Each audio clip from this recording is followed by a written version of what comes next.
آؤ قرآن کی تفسیر حدیث ہے نا، نبی صلی اللہ علیہ وسلم کی حدیث سے پوچھ لیتے ہیں کتنی عیدیں منائیں، کتنی منائیں؟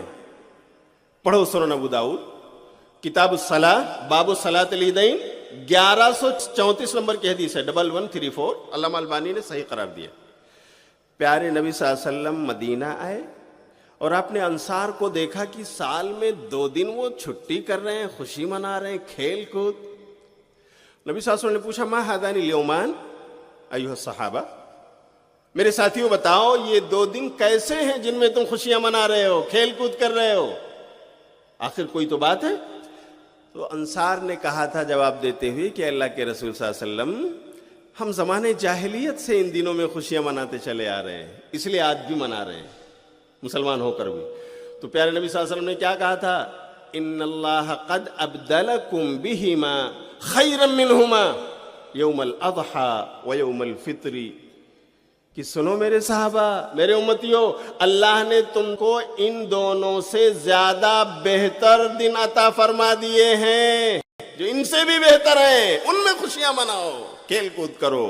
نمبر 1 عید الاضحیٰ، اضحیٰ کا دن، نمبر 2 عید الفطر، عید الفطر کا دن۔ کتنی واضح اور کلیئر حدیث ہے۔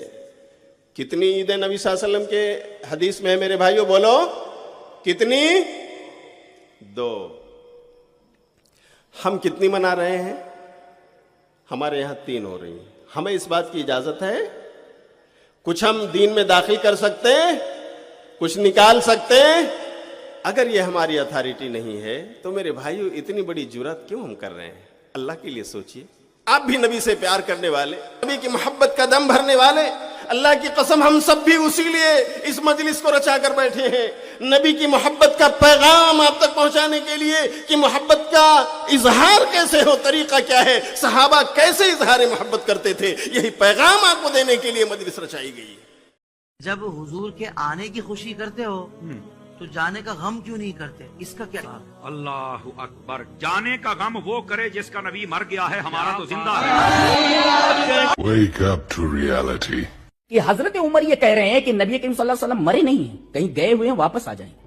جی یعنی نبی مر نہیں سکتے، ایسا کچھ وہ سمجھانے کی کوشش کر رہے ہیں۔ جی حضرت ابو بکر آ کر کے یہ بول رہے ہیں، ان کو بولنا تھا غلط بول رہے ہو تم، ایسا نہیں ایسا ہے۔ یہ کیوں کہہ رہے ہیں؟ تم میں سے جو محمد کی عبادت کرتا تھا مر چکے، اور جو اللہ کی عبادت کرتا تھا وہ سمجھ لے کہ اللہ زندہ ہے، اسے موت نہیں ہے۔ کیوں؟ اس لیے کہ جو یہ سمجھے کہ رسول کو موت نہیں آتی وہ اسے اللہ کی صفت حی میں شریک کر رہا ہے، یہی تو شرک ہے۔